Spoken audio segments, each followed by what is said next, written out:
giants. Why does almost every ancient culture describe giants, not as a fiction, fantasy, but as reality? From the earliest cuneiform writings of the Sumerians, the Akkadians, to even the Bible, which clearly says there were giants on the earth. Before the flood, Nephilim. After the flood, Rephaim. Some other cultures call them demigods. But here's the question. If giants really existed before the flood and after the flood, because we have all this evidence from our ancestors, right? All these writings, carvings, paintings, where's all the bones? Were they destroyed? Hidden maybe? Or just forgotten? What if I told you that just a few hundred years ago, before the internet, in the 1800s, the early 1900s, it was normal for people to read about giants being discovered in mainstream newspapers, not just in America, but across the world. Of course, there would be many hoaxes because human nature never changed to create a hype, because people do that still today. But all of them? I will let you be the judge. Today I'm going to show you over 80 newspaper articles. And there's a lot of detail here about measurements, about the artifacts they found with them, and what happened to it. And then I'm going to answer the question of why these bones all of a sudden disappeared from museums and from public history. Now, this is very important because you have to ask yourself, if all of this is true, why do they want to hide it from us? And who is they? And what really are they covering up? What are they afraid of? You ready for this? I'll let you decide all of it. I'll just give you the evidence, and then you tell me what you think at the end of this video in the comment section down below. Number one, this is from the Prescott, Arizona, from the Medford Mail Tribune in 1911. As you can see, it says, giant skeleton found upon Arizona ranch. The skeleton of a human being twice as large as any man living today was found here by Peter Marsh on his farm northwest of here. The skeleton is perfect. The bones do not resemble those of ancient tribes found in Verde and other valleys of this country. Number two, we're going to go to Pretoria, South Africa. For me, this is interesting because this is where I grew up. In my language, Afrikaans, we say Pretoria, South Africa. Now, this article is from the Adelaide Chronicle in 1929. It says, evidence of a mighty death battle in the dim past between an extinct giant buffalo and a most powerful giant-like primitive man was recently found by roadmakers in a quarry at Springbok Flats. You pronounce that Springbok, north of Pretoria. Shattered bones of man and beast were lying together in the same strata. The bones are fossilized and have all been sent to the Transvaal Museum, where the director, Dr. Swierstra, declares the discovery, according to the Johannesburg correspondent of the London Morning Post, the most important yet made regarding primitive man in South Africa, for the man is undoubtedly older than the famous Boskop skull. Most of the man's skull and the majority of the longer bones and parts of the hands have been recovered. The buffalo remains also indicate that it died a violent death. The director states that most probably the hunter and the hunted died together. The man is officially described as a powerful, large-sized man not closely related to any Negroid races. The buffalo can be estimated by measurements between the horns to measure nearly 11 feet. All right, you ready for number three? I'm going to go down the list here, and I just looked at most of the subscribers on my channel, and it looks like Canada, England, India. And so for you guys, I'll start with your countries first. So let's do India, then we'll go to Canada, then England. And after that, I'm not going to read every article because then we'll stay here the whole day. But I will show it to you so you can pause the video and then read it in your own time. And I'll just say exactly what they found. So this is from the news from Adelaide, South Australia in 1934. But it described what they found in India. Calcutta, August 8th. A discovery of worldwide importance is reported from the village of Paintia in the Jubalpur district of central India, where a giant human skeleton was unearthed. A man washing in the river noticed the skeleton protruding from a bank. He had to get the assistance of 3 others before he could pull it out. The skeleton proved to be 31 feet 6 inches long. The legs were 10 feet long. Now let me just pause here because, 31 feet 6 inches, that sounds a bit too big for me. But I'll leave it to you to decide. In case you do not live here in the US, you don't work with feet, this is around 9.6 meters. So it sounds a bit far-fetched to me, but again, I'll leave it for you to decide. Goliath, for example, he was 6 cubits and a span, according to 1 Samuel 17 verse 4. And that is about 9 feet and 9 inches, or 2.97 meters, if you take the Masoretic text of the Bible. So they describe this giant as being 3 times the size of Goliath. You make of it what you want. Goliath, for me, would be one of the more smaller giants, because remember, he came much later. Before the flood, after the flood, the Nephilim, the Rephaim, I believe they were much bigger. I'll come to that soon. But Goliath, I mean, he was around 1,000 years before Christ. That was the time of David. A good example of someone who was big, one of the original Rephaim, was King Og. And he was there when the Israelites first came to the land of Canaan. I mean, his bed was 18 inches, which is 13.5 feet or 4.1 meters. So I believe he was much over 3 meters tall. Remember, he had an iron bed, because if you have another bed, it won't be able to support him. I think he was very heavy. And remember, from many sources we have, they were stout, these Nephilim, not tall and skinny giants that, maybe we have some of those tall people even today. No, these were different. So I believe these pre-flood Nephilim, the first generation of the mixed breeds between fallen angel and humankind, they could have been very big. After the flood, maybe a little bit smaller, but this first Rephaim big. A good example that we have of the archetype Nephilim is Gilgamesh. I actually have him here in the studio. So this is Gilgamesh, or at least they think he is. There's no real hard evidence that this is him, but you can see how big he is, just holding a lion here in one hand as well. And the serpent, there's a lot of serpent symbolism that I explain in my other videos. But when we read the ancient writings about him, like the Epic of Gilgamesh and the Sumerian Kings list, they don't give exact measurements for how tall he was, only that he was 2 parts God. But we do have measurements in other ancient writings, like the Hittites and the Ugaritic texts. Now, some of those ancient texts describe him as standing 11 cubits tall. Depending on the conversion used for a Mesopotamian cubit, this is roughly 16 to 18 feet, which is 4.8 to 5.4 meters. But the point I'm trying to make is, if this huge giant was really over 31 feet, I mean, that's even bigger than Gilgamesh. So I highly doubt that, but I'll leave that for you to decide. Let's move on to the next one. This one was in Canada, the skeleton of a giant Indian. Clarence Bartugan, a young man from Norwich, while on an exploring expedition over the Great Gravel Plateau at Thamesville, on the western bank of the Thames River, found the skeleton of an Indian giant 9 feet and 8 inches in height. It was in a sitting posture facing the east, and I was in the side of a deep gully which had been washed out by the recent continuous rains. The bones were as white as ivory. But when the skeleton was exposed to view, it began crumbling speedily. The teeth were sound, I think it says sound there, showing that the subject was in the prime of life when buried. And there was a cleft on the right side of the apex of the skull, as though the man had been tomahawked. Between the skeleton's knees, in a little receptacle in the ground, was unearthed fully a half peck of Indian arrow and lance, heads, beads, probably heads of stone, I don't know what that is, finely cut and perfectly preserved. Some of these were of large size and of dark stone, unknown in the eastern states. There was also a stone pestle such as was used by Indians in crushing grain for yokag, and a fragment of stone hollowed out as though for a dish. Wow, this is so interesting. Now let's go to England. This is from a newspaper article in 1910. Remarkable Irish giant warrior. The following wire was sent from Dublin to the press on April 28. A skeleton, 8 feet 0.3 inches in height, with a sword bearing the Gaelic inscription, Donach O'Keefe, AD 1231, has been unearthed at Ballinahalla. I think that's how you pronounce it, County Galway. Man, that's fascinating, with the inscription on the sword as well. But just in case you don't know, 8.55, that's around 2.6 meters. Now I'm going to go a little bit faster here, but just so you understand the measurements, because I'm not going to go between feet and inches and meters and all of that stuff the whole time.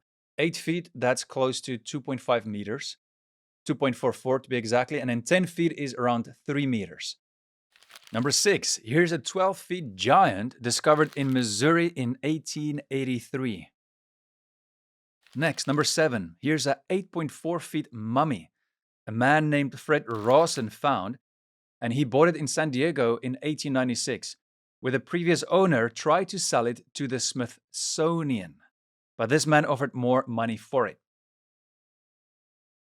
Now, let me just pause here because in many of these articles, you will read how the Smithsonian is involved.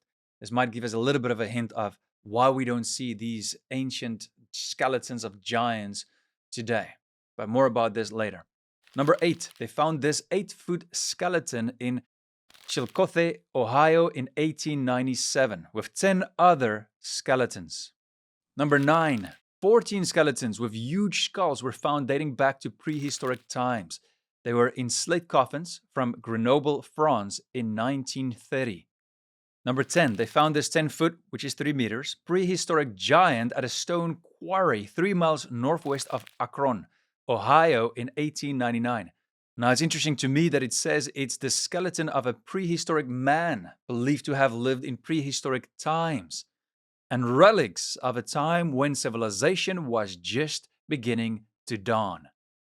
A time when civilization was just beginning to dawn. These are our ancestors. It's a time that is forgotten today, the pre-flood world, the antediluvian world. Apart from the Bible describing it, many other ancient cultures also talk about that there was a great flood, but there was a civilization that lived before that, a type of golden age of humanity. Some also describe it as Atlantis. If you want to know what this world was really like, check this out. Hey guys, I really hope you're enjoying the video so far, but I have some big and exciting news to share. I'm writing a novel with my brother set in the world before the flood. It's going to feel like a mix of fantasy and historical fiction. Much like Lord of the Rings, Warcraft, or Narnia. But here's the best part. It is based on biblical and archaeological truths. In this book, we're diving deep into the ancient world of fallen angels, the Nephilim, and the family lines of Adam, specifically Seth and Cain. You'll get to experience how they lived in cities like Nippur and Eridu, how they fell into darkness, and how they became so evil in a world filled with beasts and dragons like the Behemoth and Leviathan, described in the book of Job. If you've ever wondered what the world was like before the flood, in the antediluvian world, then this novel is going to bring it to life in a way you've never seen before. It's packed with action, spiritual battles,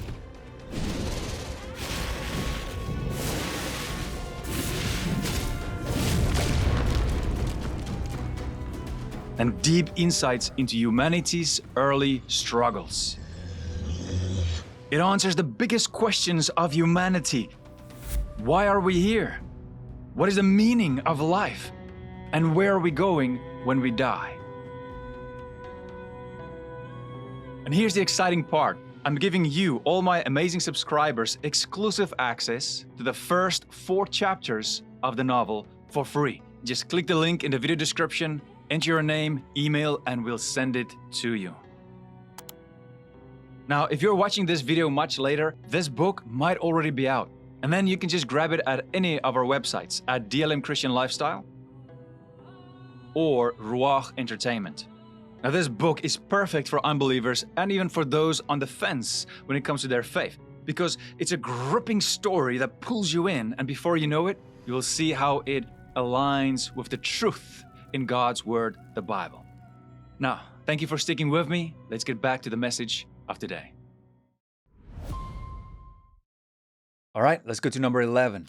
Here's a 9.6 feet giant found in the Montana Belt Mountains from 1889, with some gold and precious stones, and even weapons and many other skeletons. Number 12. Now this one is a bit weird because this giant had horns. Is it a hoax? Well, pause the video, read it, and decide for yourself. They found this giant in Prineville on McKay Creek, Oregon in 1903. Number 13. Now this one is tough to read, but it's a newspaper clipping from 1885, and it says many 9-foot giant skeletons were found in Homer, Alaska. Number 14, they found many 7 to 8 feet skeletons in Indiana in 1903. I've heard it before that some people say, well, these bones that they found, they're just bones from dinosaurs or other extinct animals.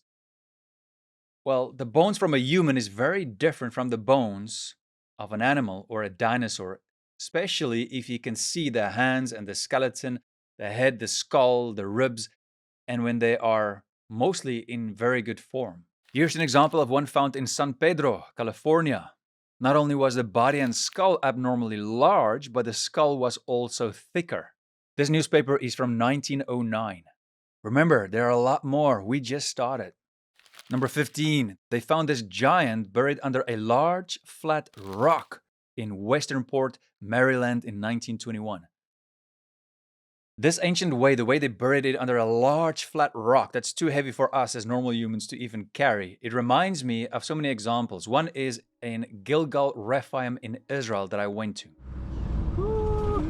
Here we go, close to the Syrian border, and we're gonna go to a place that's extremely old and fascinating. And this place has been dated to before the Great Flood.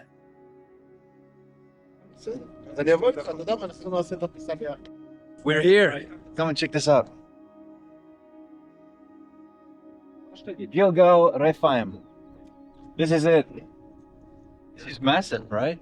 See that there are 3 circles. Yeah. 1, Right? 2, and the 3rd circle, and in the heart of it there is the tomb, the megalithic tomb. Yeah. In Hebrew, Rephaim is the giants Right. that lived right here in this zone, area, region of Rephaim. Yeah. Yes. And that's important because the Bible almost uses the word Nephilim only 3 times, but the word Rephaim almost 20 times. And Genesis 6 verse 4 says, at that time, the sons of God came into the woman of earth, and also afterward. After what? After the flood. So this is ancient history. Let's go and check it out. You know, it's something amazing when you walk in the footsteps of the ancients, because we know that Jesus was here right before him, the whole nation of Israel, but before them, what is the history? It is important because how did God reveal himself to humankind? And here are some of the traces. Under all the rocks, when I climbed under there, in this site that was definitely used for burial, but also maybe stars and many other things as a type of gathering place. All right, here we go. Look. You guys comfy here? Oh, Hey. wow. Oh. Have a look what is interesting. See this stone. Yeah. Huge. They of course found bones in here, but there was also a large flat rock above it. We found an amazing city by the name of Gamla. Yeah. Amazing one. We find different other legend cities as well, and one of them we found Gilgal Rephaim. Yeah. This place, and right inside here recently, I think in 1990s or in year even 2000s, they did another research. Okay. And they came here and they found the jewelry and the bone, and like that they could date this tomb Yeah. to the late Bronze Age. Nice. This one. And what I mentioned before is, yes, we do know for a fact, we have all this evidence of Jesus, the apostles here, but before that, the ancient Israelites, but before that, of course, who started it all? Abraham. But this was before Abraham. So his family line, all the way, the Semitic line, all the way to Shem. Shem, the son of Noah. But of course, they would carry the pre-flood world knowledge with them to this world. And it's this time period we're talking about, before the flood, after the flood, where they still worship the God Most High. Other people would worship other gods as well, as fallen angels, as the Bible describes. But for me, this is fascinating because we are reaching the most ancient, earliest evidence, history of humankind. So this is in the middle of nowhere. And they say that almost no group come here. No, bro. Oh. It's here. The ancient history is here, but nobody comes here.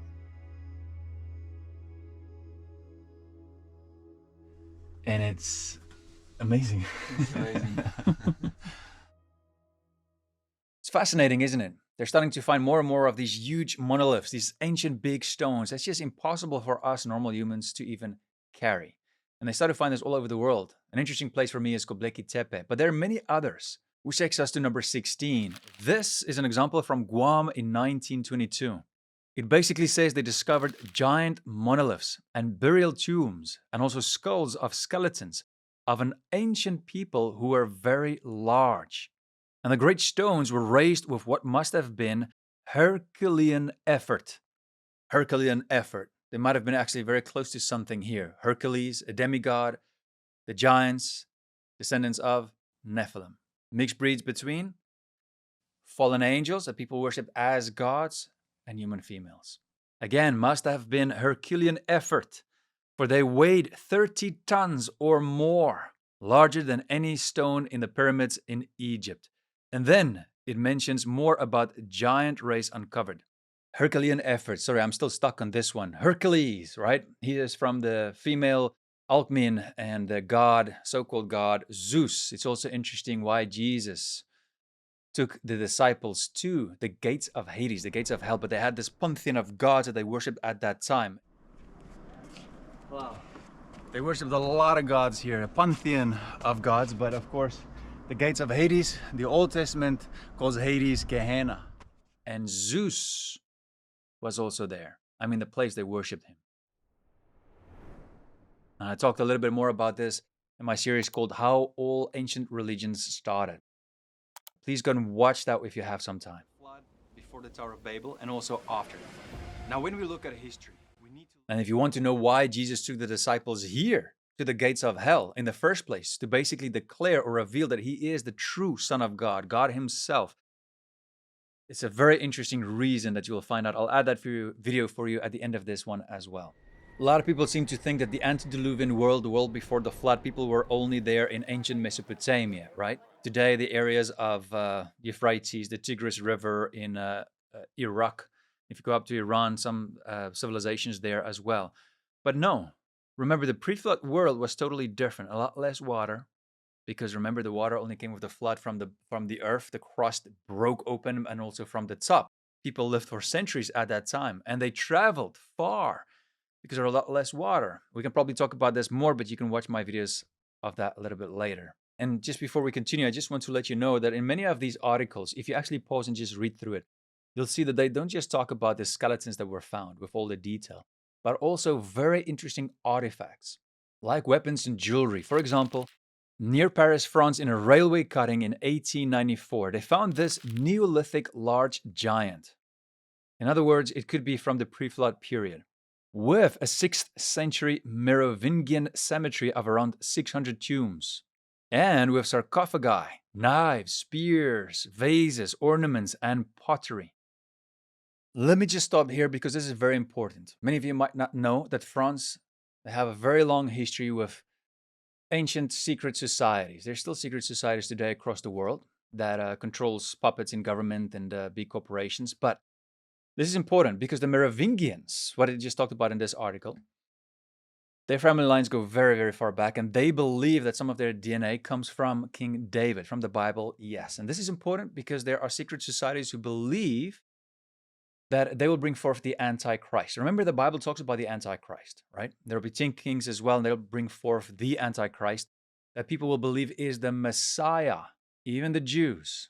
He will sit in the temple, and he will call himself God.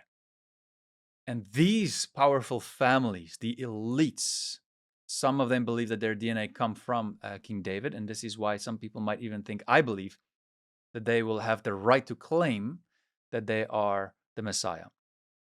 And so these people from, this video is going to be too long. I'm not going to go down this rabbit hole right now, but there's a reason why many of these families believe that their DNA comes from the Nephilim as well. Let's keep that for another video. Let's continue. Here's another 8.6 feet large giant found in California in 1876 within a cave. They also found a sword, axe, and even some sort of helmet, 7 flint arrows and other things. But read this. It says here, they will ultimately be sent to one of the scientific institutions of the country, probably the Smithsonian. So why do we not see bones of giants in museums today? This is also a question we addressed in the video that we did with Gary Wayne and Dr. Willem McLeod on a video that's called What Did the Fallen Angels and Nephilim Really Look Like? You can watch it after this one. So this is the reason why we don't really find these evidence of these bones today, because it happens like this. They discover it. They either phone their local university, and that university contacts the Smithsonian, or these people contact the Smithsonian directly, and then you never hear of it again. So it usually ends up in the same place, and then you have to ask yourself, okay, so why do we not hear about it again? And do they even deny it? And one thing is always true. Always follow the power and money. Who owns it?